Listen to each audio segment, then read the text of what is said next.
দেখে নেব খেলার সময় শিরোনাম। ঋতুপর্ণা ডেলিভারি। ঈদ উৎসবে মেতেছে ক্রীড়াঙ্গন। নিজ নিজ জেলায় প্রিয়জনদের সঙ্গে ঈদ উদযাপন ও পশু কোরবানি ক্রিকেটারদের। অস্ট্রেলিয়ার বিপক্ষে হোম ও অ্যাওয়ে সিরিজে ভালো করার আশা। অস্ট্রেলিয়ার সাথে খেলা আছে ওয়ানডে আর টি20, তো যারা খেলবে তাদের জন্য শুভকামনা। ঈদের দিনেও জাতীয় ফুটবল দলের অনুশীলন। দেশের জন্য ত্যাগ বড় সাফল্যের চাবিকাঠি হবে বিশ্বাস ফুটবলারদের। দলে নিয়মিত হওয়াটা চ্যালেঞ্জ হিসেবে দেখছেন গোলরক্ষক জিকো। সবাইকে ঈদ মোবারক। ফ্যামিলির সাথে করতে পারতেছি না, একটু খারাপ লাগতেছে, কিন্তু দেশের জন্য ত্যাগ স্বীকার করতে হবে। চ্যালেঞ্জটা বেশি। আমি যদি আমার জায়গাটা ফিরে পাই তাহলে আমি আমার সেরাটা দিই। এবং সত্যি হলো শঙ্কা, ডান পায়ের কাফ মাসেলে গ্রেড 2 ইনজুরিতে ভুগছেন নেইমার। 2 থেকে 3 সপ্তাহের জন্য মাঠের বাইরে। মিস করবেন বিশ্বকাপের প্রথম ম্যাচ। ছিটকে যেতে পারেন পুরো আসর থেকেও।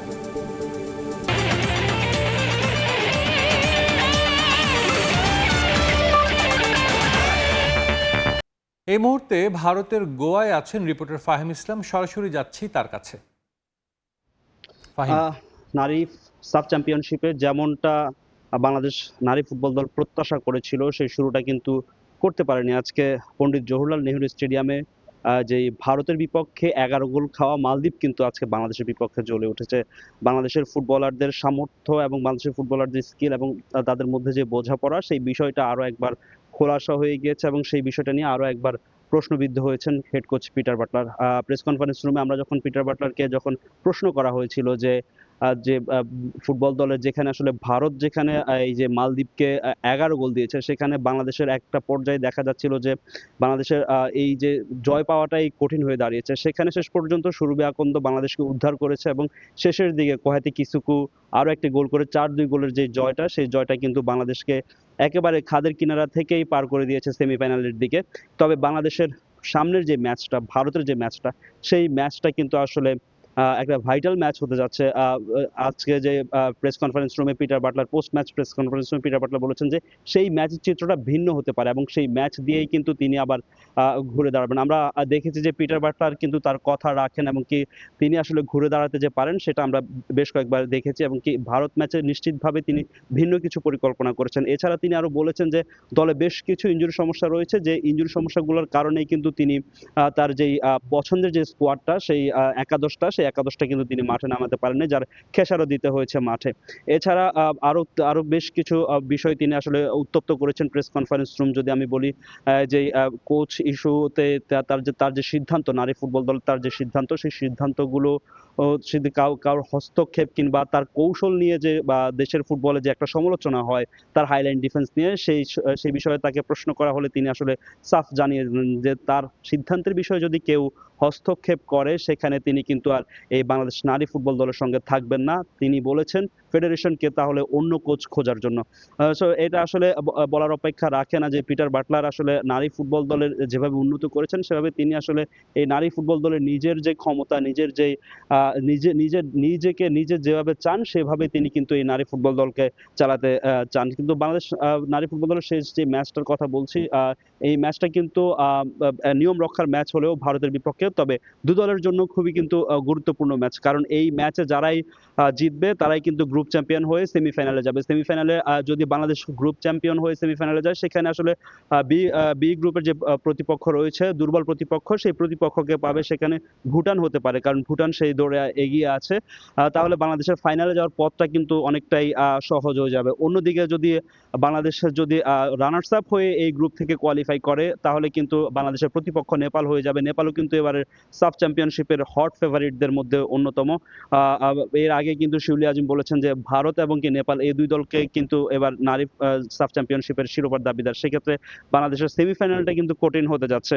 তো যে বাংলাদেশের যেই মালদ্বীপের বিপক্ষে সাফের যে মিশন, সেই মিশনটা নিয়ে যে হ্যাট্রিক শিরোপা জয়ের যে লক্ষ্য, সেই লক্ষ্য নিয়ে ভারতের পণ্ডিত জওহরলাল নেহরু স্টেডিয়াম থেকে এই ছিল আমার কাছে সবশেষ খবর। আমাদের সঙ্গে ভারতের গোয়া থেকে যুক্ত হয়েছিলেন রিপোর্টার ফাহিম ইসলাম। নিজ নিজ জেলায় পরিবার, বন্ধু ও স্বজনদের সঙ্গে ঈদ উদযাপন করেছেন বাংলাদেশ জাতীয় দলের ক্রিকেটাররা। এই সময় মুসলিম উম্মার শান্তি কামনা করে সবাইকে ঈদের শুভেচ্ছা জানান তারা। অস্ট্রেলিয়ার বিপক্ষে আসন্ন হোম সিরিজের পাশাপাশি অগাস্টে অ্যাওয়ে সিরিজেও ভালো করার আশা ক্রিকেটারদের। এদিকে ঢাকার মিরপুরের পল্লবীতে ঈদের নামাজ শেষে সবার সঙ্গে কুশল বিনিময় করেন যুব ও ক্রীড়া প্রতিমন্ত্রী। বছর ঘুরে আবারও এসেছে পবিত্র ঈদ উল আজহা। পাকিস্তানের বিপক্ষে ঐতিহাসিক টেস্ট সিরিজ জয়ের পর ঈদের ছুটিতে নিজ নিজ জেলায় আনন্দঘন পরিবেশে পরিবার ও স্বজনদের নিয়ে ঈদ উদযাপন করছেন বাংলাদেশ জাতীয় দলের ক্রিকেটাররা। এবারের ঈদ টেস্ট অধিনায়ক নাজমুল হোসেন শান্তর জন্য একটু বিশেষ। তার নেতৃত্বে টাইগাররা পেয়েছে পাকিস্তানের বিপক্ষে হোয়াইট ওয়াশের স্বাদ।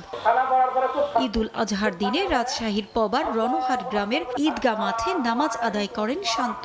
নামাজ শেষে সবার সঙ্গে কোলাকুলি ও কুশল বিনিময় করেন তিনি। পরিবার ও আত্মীয় স্বজনের সঙ্গে কোরবানির আনুষ্ঠানিকতায় অংশ নেন শান্ত। 2 ম্যাচের টেস্ট সিরিজ খেলতে আগামী আগস্টে অস্ট্রেলিয়া সফরে যাচ্ছে বাংলাদেশ। সেরা প্রস্তুতি নিয়ে সেখানে যেতে চান শান্ত। দলের প্রয়োজনে দিতে চান সেরাটা। যখন প্রতি বছর ঈদে আসি, এখানে যখন সবার সাথে দেখা হয়, এটা একটা বাড়তি আনন্দের বিষয়। ভালো ক্রিকেট খেলতে চাই, দলের হয়ে কন্ট্রিবিউট করতে চাই, এটাই মেন লক্ষ্য থাকবে। বগুড়ায় নিজ এলাকায় পরিবারের সদস্যদের সঙ্গে পবিত্র ঈদ উল আজহার আনন্দ ভাগাভাগি করে নিয়েছেন মুশফিকুর রহিম। শহরের ধরমপুর মাটিডালি নাজিমউদ্দিন জিলাদার ঈদগাহ ময়দানে ঈদের নামাজ আদায় করেন তিনি। তবে এবার ছেলে মায়ানের জ্বর থাকায় 3 প্রজন্মের একসঙ্গে নামাজ আদায় করা হয়নি। বাবা ও পরিবারের সঙ্গে ঈদের নামাজ শেষে দেশবাসীকে শুভেচ্ছা জানিয়েছেন মুশফিক। ঈদের পরে অস্ট্রেলিয়ার সাথে খেলা আছে ওয়ানডে আর টি20, তো যারা খেলবে তাদের জন্য শুভকামনা। আর আমাদের ইনশাআল্লাহ সামনে আরও অনেক বড় বড় খেলা আছে, জিম্বাবুয়ের সাথে অস্ট্রেলিয়ার সাথে গিয়ে টেস্টও খেলা আছে। তো আমি আশা করি আপনারা সব সময় যেভাবে বাংলাদেশ টিমের পাশে ছিলেন ওইভাবে এখনও থাকবেন এবং দোয়া করবেন। সাতক্ষীরায় গত বছর ক্রিকেটে ব্যস্ত সময় কাটানোয় মুস্তাফিজকে পায়নি পরিবার। এবার তাকে পেয়ে আনন্দ বেড়ে গেছে কয়েক গুণ। কাটার মাস্টার নিজ বাড়ি সাতক্ষীরা জেলার কালীগঞ্জ উপজেলার তেতুলিয়া গ্রামে বাড়ির পাশে ঈদগাহ ময়দানে গ্রামবাসীর সাথে একেবারেই সাদামাটাভাবে ঈদের নামাজ আদায় করেন। এরপর ভাইদের সঙ্গে পশু কোরবানি দেন মুস্তাফিজ। তাকে পেয়ে ঈদের আনন্দ কয়েক গুণ বেড়ে যায় গ্রামবাসীর। পেসার শরীফুলের সামনে দেশের মাটিতে অস্ট্রেলিয়ার বিপক্ষে ওয়ানডে ও টি20 সিরিজে ভালো করার চ্যালেঞ্জ। তবুও ঈদের ছুটিতে এসেছেন তার গ্রামের বাড়ি পঞ্চগড়ে। ঈদের দিন সকালে দেবীগঞ্জ উপজেলার দণ্ডপাল ইউনিয়নের মৌমারি নগরডাঙ্গা এলাকার মাস্টারপাড়া ঈদগায় ঈদের নামাজ শেষে সবার সঙ্গে কুশল বিনিময় করেন শরীফুল। জানান কোরবানির ঈদ নিয়ে তার শৈশবের চমৎকার দিনগুলোর কথা। আসন্ন অস্ট্রেলিয়া সিরিজে দেশকে জয় উপহার দিতে চান এই পেসার। অস্ট্রেলিয়া সিরিজ আছে কিছুদিন পরে, সো ইনশাআল্লাহ চেষ্টা করব সেখানে ফিট থেকে ভালো কিছু করার। এদিকে ঢাকার মিরপুরের পল্লবীর 2 নম্বর ওয়ার্ড ঈদগাহ মাঠে পবিত্র ঈদ উল আজহার জামাতে উপস্থিত থেকে নামাজ আদায় করেন যুব ও ক্রীড়া প্রতিমন্ত্রী আমিনুল হক। এ সময় দেশের মানুষকে ঈদের শুভেচ্ছা জানান তিনি। আজকের এই পবিত্র ঈদ উল আজহার দিনে আমরা সকলেই ঈদের আনন্দ ভাগাভাগি করে নিয়ে আমাদের ভিতরে আন্তরিকতা, সহমর্মিতা বৃদ্ধির মাধ্যমে আমরা আমাদের এই সমাজের যে সমস্যাগুলো রয়েছে সেটা আমরা সবাই যাতে ঐক্যবদ্ধভাবে সমাধান করতে পারি। সবাই মিলে দেশের ক্রীড়াঙ্গনকে এগিয়ে নেয়ার আশা প্রতিমন্ত্রীর। পারভিন আক্তার, সময় সংবাদ। ঈদের দিনেও থেমে নেই বাংলাদেশ জাতীয় ফুটবল দলের অনুশীলন। সান মারিনো ম্যাচ সামনে রেখে ঈদের দিন সকালে প্রায় 2 ঘন্টা ঘাম ঝরিয়েছেন ফুটবলাররা। দেশের জন্য এই ত্যাগে বড় সাফল্যের চাবিকাঠি হবে বলে মনে করেন মোরসালিন জিকোরা। এই প্রীতি ম্যাচ দিয়েই জাতীয় দলে নিয়মিত হওয়ার লক্ষ্য একসময়ের দক্ষিণ এশিয়ার সেরা গোলরক্ষক আনিসুর রহমান জিকোর। আর দুদিনেই নতুন কোচ থমাস ডুলির সঙ্গে বেশ ভালো বোঝাপড়া হচ্ছে বলে জানান শেখ মোরসালিন। আনন্দে ভাসছে পুরো দেশ, কিন্তু এই বসুন্ধরা কিংস অ্যারেনার চিত্রটা ভিন্ন। এখানে উৎসব নয়, চলছে ঘাম ঝরানোর লড়াই। দেশকে ভালো কিছু উপহার দিতে এই ঈদের দিনও অনুশীলনে ব্যস্ত জামাল জিকোরা। বাংলাদেশের ডাগআউটে নতুন কোচ। প্রথম পরীক্ষার আগে থমাস ডুলির হাতে সময় খুবই কম, তাই তো ঈদ উৎসবের দিনেও থেমে নেই অনুশীলন। ঈদের নামাজ শেষ করেই মাঠে জামাল জিকোরা। মুসলমানদের সবচেয়ে বড় আনন্দের দিন, পরিবার স্বজনদের সঙ্গে সময় কাটাতে না পারার আক্ষেপে পড়ছেন ফুটবলাররা। তবে দেশের জন্য এই ত্যাগ সহজভাবে মেনে নিয়েছেন মোরসালিন জিকোরা। সবাইকে ঈদ মোবারক। দেশবাসী এবং প্রবাসী ভাইয়েরা যারা আছে, ঈদের দিন এটা আমাদের মুসলিমদের জন্য অবশ্যই আনন্দের দিন। ফ্যামিলির সাথে করতে পারতেছি না, একটু খারাপ লাগতেছে, কিন্তু দেশের জন্য ত্যাগ স্বীকার করতে হবে। এটা আসলে টাফ, তারপরও দেশের হয়ে আমরা প্রতিনিধিত্ব করছি। So at the end of the day আমরা যখন টিম মেম্বার সবাই একসাথে মিলে, এটাও আমাদের একটা ফ্যামিলি আমাদের কাছে এখন হয়ে গেছে। এবারের এই সান মারিনো ম্যাচ আনিসুর রহমান জিকোর কাছে একটু বেশি চ্যালেঞ্জিং। নতুন কোচ আসায় প্রায় 2 বছর পর বদলেছে তার ভাগ্য। তবে অভিজ্ঞ এই গোলরক্ষকের জাতীয় দলে আবারও নিয়মিত হওয়ার পথটা সহজ নয়। তরুণ মিতুল শ্রাবণের চেয়ে নিজেকে সেরা প্রমাণ করতে হবে এক সময়ের দক্ষিণ এশিয়ার সেরা গোলরক্ষককে। তাই তো সর্বোচ্চ উজাড় করে নিজেকে প্রস্তুত করছেন জিকো। চ্যালেঞ্জটা বেশি, কারণ ওরা খেলতেছে, ভালোই করতেছে।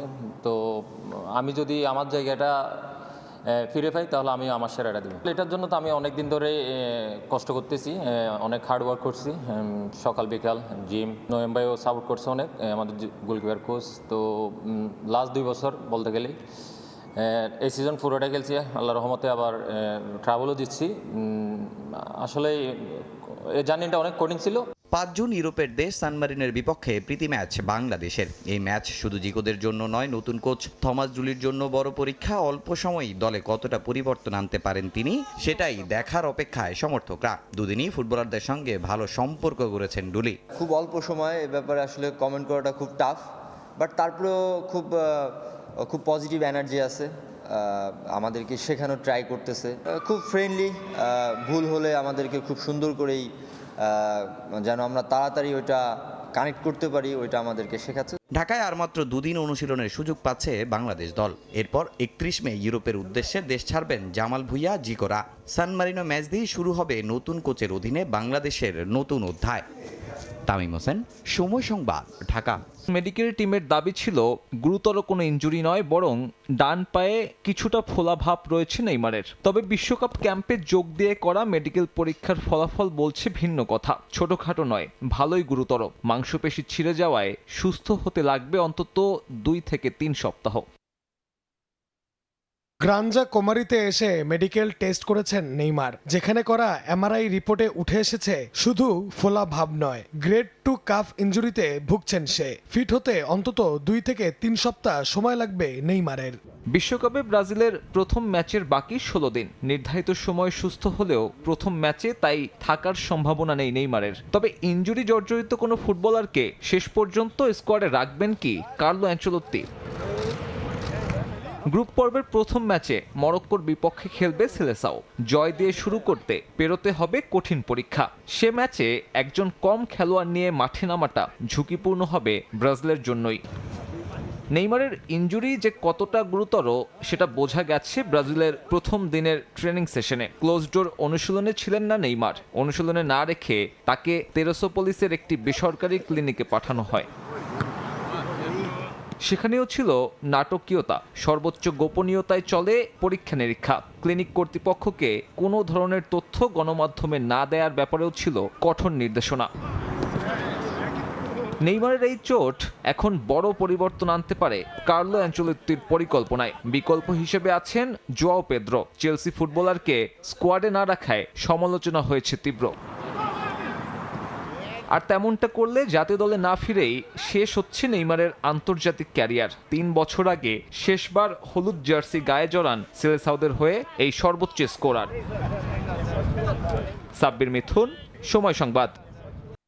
2026 ফিফা বিশ্বকাপের জন্য 26 সদস্যের দল ঘোষণা করেছে 2010 সালের বিশ্বকাপের আয়োজক south Africa. Coach Hugo Bruce দলে দিয়েছেন একাধিক চমক। এর আগে জাতীয় দলে না খেলা 2 জনকে নিয়ে রক্ষণভাগ সাজিয়েছে সাউথ আফ্রিকা। নতুন 2 মুখ হলেন ওয়েথু মাখানিয়া ও ব্র্যাডলি ক্রস। মূলত রক্ষণে শক্তি বাড়াতে ও বেশি বিকল্প রাখতে এই 2 জনকে দলে রেখেছেন কোচ। দলকে নেতৃত্ব দেবেন বার্নলি স্ট্রাইকার লাইল ফস্টার। দেশটির বিশ্বকাপ দলে ডাক পেয়েছেন 36 বছর বয়সী প্লে মেকার টেম্বা জোয়ানেও। 48 দলের এবারের বিশ্বকাপ হবে যুক্তরাষ্ট্র, কানাডা ও মেক্সিকোয়। আগামী 11 জুন শুরু হয়ে চলবে 19 জুলাই পর্যন্ত। উদ্বোধনী দিনে মেক্সিকোর বিপক্ষে খেলবে সাউথ আফ্রিকা। এই গ্রুপের অন্য 2 দল দক্ষিণ কোরিয়া ও চেক রিপাবলিক।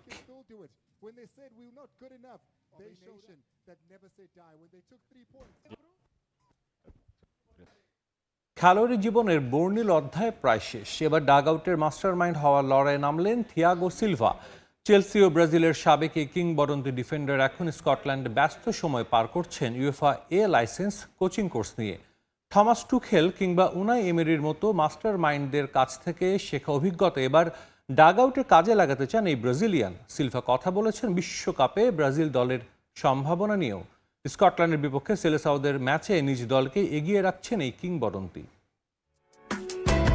বয়স হয়ে গেছে 41, কিন্তু এখনও তরুণ ফুটবলারদের সঙ্গে সমান তালে লড়াই করে যান থিয়াগো সিলভা। সম্প্রতি ছিলেন ব্রাজিলের বিশ্বকাপের 55 জনের প্রাথমিক দলেও, তবে শেষ পর্যন্ত মূল স্কোয়াডে জায়গা হয়নি। জাতীয় দলে আবারও ফেরার স্বপ্নটা শেষ সাবেক অধিনায়কের। সম্প্রতি বিদায় জানিয়েছেন পর্তুগিজ ক্লাব পোর্তোকে। খেলোয়াড় হিসেবে ক্যারিয়ারের একেবারে শেষ দিকে সিলভা এখন নিজেকে প্রস্তুত করছেন ডাগআউটের মাস্টারমাইন্ড হিসেবে। স্কটিশ ফুটবল অ্যাসোসিয়েশনের অধীনে ইউএফা এ লাইসেন্স কোচিং কোর্সে যোগ দিয়েছেন সাবেক ব্রাজিলিয়ান অধিনায়ক।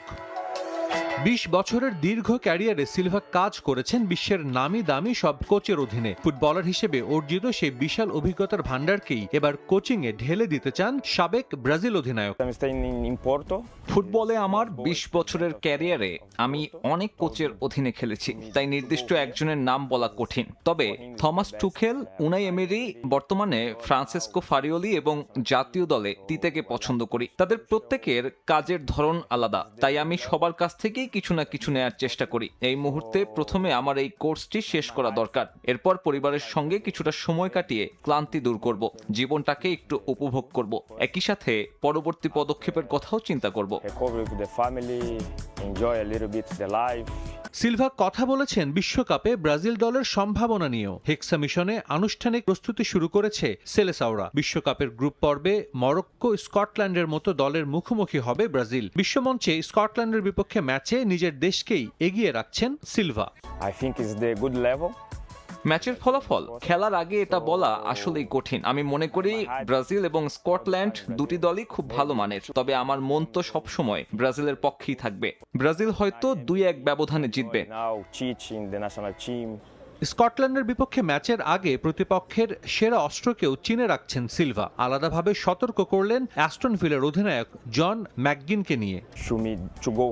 আমার কাছে অ্যাস্টন ভিলার অধিনায়ক জন ম্যাকগিন একজন অসাধারণ খেলোয়াড়। সে মাঝ মাঠে খেলে, আবার কখনো কখনো উইংয়েও খেলে। তার অনেক গুণ রয়েছে। আমার মনে হয় ব্রাজিলের কোচিং স্টাফ এবং কার্লো অ্যানচেলোত্তির এই খেলোয়াড়টির প্রতি বাড়তি নজর দেওয়া প্রয়োজন। বিশ্বকাপে মরক্কোর বিপক্ষে ম্যাচ দিয়ে শুরু হবে ব্রাজিলের হেক্সা মিশন। এর আগে পানামা ও মিশরের বিপক্ষে দুটি ম্যাচ খেলার কথা রয়েছে কার্লো অ্যানচেলোত্তির দলের। সাজিদ মুস্তাহিদ, সময় সংবাদ। বিশ্বকাপের আগে আবারও বিতর্কে ফিফা। টিকিটের মূল্য নিয়ে পুরনো বিতর্কে এবার ঘি ঢেলে দিয়েছে আয়োজকরা। বিশ্বকাপের টিকিট নিয়ে উঠেছে প্রতারণার, অস্বচ্ছতার অভিযোগ। নিউ জার্সির অ্যাটর্নি জেনারেল জেনিফার ড্যাভেনপোর্ট ফিফাকে আইনি নোটিশ দিয়েছেন, তবে এ বিষয়ে এখনো কোনো মন্তব্য করেনি ফিফা। অপেক্ষা প্রায় শেষ, আর মাত্র 2 সপ্তাহ। এরপরে ফুটবল বিশ্বকাপের উন্মাদনায় বুঁদ হবে পুরো বিশ্ব। অনেকের কাছেই ফুটবলের এই মহাযজ্ঞ গ্রেটেস্ট শো অন আর্থ। তবে সে ফুটবল উৎসব শুরুর আগে এবার জালিয়াতি আর অস্বচ্ছতার অভিযোগ উঠেছে খোদ ফিফার বিরুদ্ধে। এরই মধ্যে যুক্তরাষ্ট্রের নিউ জার্সিতে শুরু হয়েছে তদন্ত। অভিযোগ, বিশ্বকাপের টিকিট বিক্রিতে ফিফা সৃষ্টি করেছে বিভ্রান্তি, কৃত্রিম সংকট আর অস্বাভাবিক মূল্য বৃদ্ধির এক গোলকধাঁধা। অনেক সমর্থকের দাবি তারা চড়া মূল্যে কিনেছিলেন মাঠের সবচেয়ে কাছের ক্যাটাগরি 1 টিকিট, কিন্তু সমর্থকদের অনেককে পরে দেয়া হয়েছে মাঠ থেকে আরও দূরের সিট, যেটা ক্যাটাগরি 2 অন্তর্ভুক্ত। নিউ জার্সির মেটলাইফ স্টেডিয়ামে 4 ক্যাটাগরির টিকিট বিক্রির পর হঠাৎ ফ্রন্ট ক্যাটাগরি নামে নতুন প্রিমিয়াম অপশন যুক্ত হওয়ায় বিভ্রান্তি আরও বেড়েছে। ফিফার টিকিটের মূল্য নিয়ে এই বাণিজ্যিক আগ্রাসন কিংবা বিতর্ক নতুন কিছু নয়। মাঠের লড়াইকে ছাপিয়ে টিকিটের দামকে আকাশচুম্বী করার এক দীর্ঘ ইতিহাস রয়েছে ফিফার। 2022 সালের কাতার বিশ্বকাপের টিকিট কিনতে ভক্তদের গুনতে হয়েছিল আগের চেয়ে প্রায় 40% বেশি অর্থ। এর আগে 2018 সালে রাশিয়া, 2014-তে ব্রাজিলেও বিশ্বকাপের টিকিটের কালোবাজারি আর ফিফার নিজস্ব তদারকির অভাব নিয়ে উঠেছিল সমালোচনার ঝড়। নিউ জার্সির অ্যাটর্নি জেনারেল জেনিফার ড্যাভেনপোর্ট বলেন, টিকিট বিক্রিতে সততা বজায় রাখা কোনো কঠিন কাজ নয়, কিন্তু ফিফা টিকিট বিক্রির প্রক্রিয়াকে বিভ্রান্তি, কৃত্রিম সংকট আর অসম্ভব চড়া দামের এক গোলকধাঁধায় রূপান্তর করেছে। নিউ জার্সিতে অনুষ্ঠিতব্য ফাইনাল সহ 8টি ম্যাচের টিকিটের পুঙ্খানুপুঙ্খ হিসাব চেয়ে পাঠিয়েছে মার্কিন প্রশাসন। যদিও এই আইনি নোটিশ নিয়ে এখনও মুখে কুলুপ এঁটে রেখেছে ফিফা। ফুটবলের রোমাঞ্চকে পুঁজি করে সাধারণ মানুষের পকেট কাটা যেন ফিফার এক অলিখিত নিয়ম হয়ে দাঁড়িয়েছে, যার সর্বোচ্চ রূপ দেখা যাচ্ছে এবার আমেরিকার মাটিতে। এদিকে বিশ্বকাপের টিকিট নিয়ে ব্যাপক সাড়া পাওয়ায় বেশ উচ্ছ্বসিত মার্কিন প্রেসিডেন্ট ডোনাল্ড ট্রাম্প। টিকিট বিক্রির দিক থেকে এবারের আসর ইতিহাসের সবচেয়ে সফল আসরে পরিণত হতে যাচ্ছে বলে দাবি করেন তিনি। বিশ্বকাপ সত্যি দারুণ ব্যাপার। টিকিট বিক্রির দিক থেকে এটা ইতিহাসের সবচেয়ে সফল আসর হতে যাচ্ছে। এর আগে এত দ্রুত টিকিট বিক্রি কখনো হয়নি। এটি সত্যি আশ্চর্যজনক, কারণ খেলাটি যুক্তরাষ্ট্রে হচ্ছে। বেশিরভাগ মানুষ কখনই ভাবেনি এমন কিছু দেখা যাবে। যা ঘটছে সেই দৃষ্টিকোণ থেকে এটি এই যাবৎকালের সবচেয়ে সফল বিশ্বকাপ হতে চলেছে। দীর্ঘ 32 বছর পর বিশ্বকাপ আয়োজন করতে যাচ্ছে যুক্তরাষ্ট্র।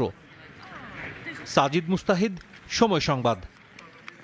প্রথমবারের মতো নারী টি-20 বিশ্বকাপে আম্পায়ারের দায়িত্ব পালন করবেন বাংলাদেশের সাথীরা জাকির জেসি। ইংল্যান্ড ও ওয়েলসে অনুষ্ঠেয় বিশ্বকাপের 14 আম্পায়ারের মধ্যে জায়গা পেয়েছেন তিনি। আম্পায়ার হিসেবে সাথীরার ওয়ানডে বিশ্বকাপে অভিষেক হয়েছে আগেই, এবার সংক্ষিপ্ত সংস্করণে দায়িত্ব পালন করবেন এই ক্রিকেটার। এই নিয়ে টানা তৃতীয়বারের মতো নারী টি-20 বিশ্বকাপে ম্যাচ রেফারি ও আম্পায়ারের দায়িত্ব পাওয়া সবাই নারী। 2025 নারী ওয়ানডে বিশ্বকাপে বাংলাদেশের প্রথম নারী আম্পায়ার হিসেবে দায়িত্ব পালন করেন জেসি। গত বছর দেশের প্রথম নারী আম্পায়ার হিসেবে ছেলেদের আন্তর্জাতিক ক্রিকেটেও দায়িত্ব পালন করেন সাবেক এই অলরাউন্ডার। এখন পর্যন্ত ছেলেদের 2টি টি-20-র পাশাপাশি মেয়েদের আন্তর্জাতিক ক্রিকেটে মাঠ ও টিভি আম্পায়ার মিলিয়ে 16টি ওয়ানডে ও 34টি টি-20 পরিচালনা করেছেন জেসি। এবারের বিশ্বকাপ শুরু হবে আগামী 12 জুন। মোট 33টি ম্যাচ পরিচালনার জন্য 14 জন আম্পায়ারের সঙ্গে ম্যাচ রেফারি রাখা হয়েছে 4 জনকে। আবারও নারী সাফ প্রসঙ্গ। নিজের কৌশল নিয়ে প্রশ্ন করায় এবার রেগে গেলেন বাংলাদেশ কোচ পিটার বাটলার। কৌশল বদলাতে হলে চাকরি ছেড়ে দেওয়ার হুমকি দিয়েছেন এই কোচ। গোয়া থেকে ফাহিম ইসলামের আরও একটি রিপোর্ট। আবারও প্রেস কনফারেন্স রুম উত্তপ্ত করলেন নারী ফুটবল দলের হেড কোচ পিটার বাটলার। মালদ্বীপের বিপক্ষে ফুটবলারদের হতাশাজনক পারফরমেন্সের পরও দলে কোনো ভুল খুঁজে পাচ্ছেন না তিনি। পুরো ম্যাচে মাত্র 2 থেকে 3টি অ্যাটাক করেছে মালদ্বীপ, আর সেখানে রক্ষণ সামলাতে পারেনি আফিদা কিস্কুরা। বারবার ভুলের পরেও নিজের হাইলাইন ডিফেন্স কৌশল থেকে সরে আসবেন না বাটলার। শুধু কৌশলে নয়, শৃঙ্খলা থেকে জাতীয় নারী দলের সব ক্ষেত্রই নিজের মতো করে পরিচালনা করতে চান বাটলার। কেউ তার সিদ্ধান্তে হস্তক্ষেপ করলে নারী ফুটবল দলের কোচ থেকে সরে দাঁড়ানোর হুমকিও দেন এই ব্রিটিশ কোচ। আমাদের কিছু ভুল হয়েছে, তবে 2টি গোলই দুর্ভাগ্যজনকভাবে হয়েছে। এখানে হাইলাইন ডিফেন্সের সঙ্গে কোনো সম্পর্ক নেই। প্রতিপক্ষ পুরো ম্যাচে 2টি আক্রমণ করেছে, বিপরীতে আমরা 14 থেকে 15টি আক্রমণ করেছি। আমি বলতে পারি ভারতের বিপক্ষে ম্যাচটা ভিন্ন হবে। মালদ্বীপের ম্যাচকে কঠিন ম্যাচই বলছেন মাত্র 11 সেকেন্ডে গোল করা আনিকা রানিয়া সিদ্দিকী। দলে আরো উন্নতির প্রয়োজন বলে মনে করেন সুইডেন প্রবাসী এই ফুটবলার, আর নিজের প্রথম গোল দেশবাসীকে উৎসর্গ করেছেন তিনি। We're not as sharp as we are in the start, lacking both finishing and crossing, so that's something we have to work with. আগামী রোববার গ্রুপ পর্বে নিজেদের শেষ ম্যাচে স্বাগতিক ভারতের বিপক্ষে লড়বে নারী দল। সেই ম্যাচে জয় তুলে নিয়ে গ্রুপ চ্যাম্পিয়ন হয়ে সেমিফাইনালে যেতে চায় ডিফেন্ডিং চ্যাম্পিয়নরা। ফাহিম ইসলাম, সময় সংবাদ, গোয়া, ভারত। এ পর্যায়ে খেলার সময় শীর্ষ সংবাদ জানিয়ে দিচ্ছে আরেকবার। ঈদ উৎসবে মেতেছে ক্রীড়াঙ্গন। নিজ নিজ জেলায় প্রিয়জনের সঙ্গে ঈদ উদযাপন ও পশু কোরবানি ক্রিকেটারদের। অস্ট্রেলিয়ার বিপক্ষে হোম ও অ্যাওয়ে সিরিজে ভালো করার আশা।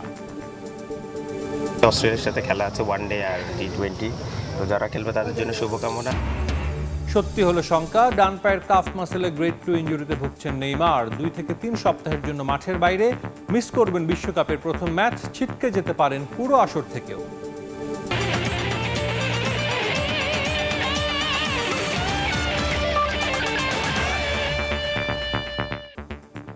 এই ছিল খেলার সময়ের এখনকার আয়োজনে।